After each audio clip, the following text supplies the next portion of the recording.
This shows how to find factor pairs in large numbers, and then how to place them in numerical order. A factor is a whole number that multiplies with another factor to get a product. Two factors make a pair. Each pair usually has a low factor and a high factor. For example, in 1 times 13 equals 13, 1 is the low factor, and 13 is the high factor. In 3 times 3 equals 9, the low factor equals the high factor. Drag low factors to the purple boxes, and their high factor pair to the blue boxes. Start factoring with the number 1. Factor the number 48.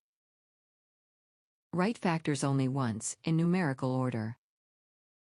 Separate factors with spaces. Since 1 times 48 equals 48, 1 is the low factor of 48, so I drag it to the purple box. The high factor is 48, which I drag to the blue box. Since 2 times 24 equals 48, 2 is the next low factor of 48, so I drag 2 to the purple box.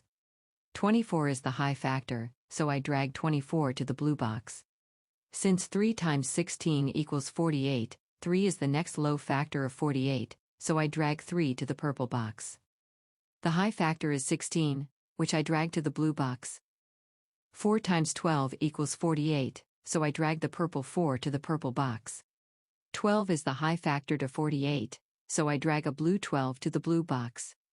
5 is not a factor to 48 because 5 into 48 does not go evenly.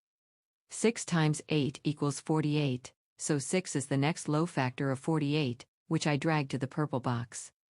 I then drag 8, the high factor of 48, to the blue box. 7 is not a factor of 48 because when I divide 7 into 48, there is a remainder. Finally, I reach the number 8, which I already showed was a high factor to 48. That means I'm done. Now I write my factors in numerical order.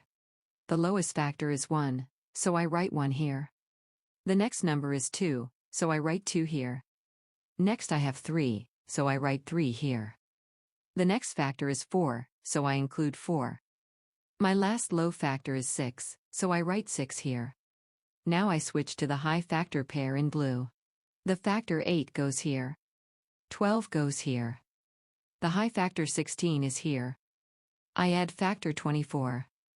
And finally I include the high factor 48.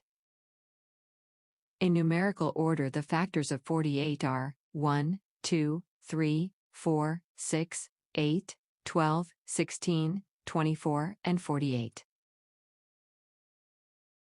Mentally, I kept dividing into 48. Starting with 1. Then 2. Then 3, etc., and checking the quotient to see if it has a remainder. If there is no remainder, both the divisor and the quotient are factors. For example, the divisor 4 goes into 48. With the quotient 12, which has no remainder.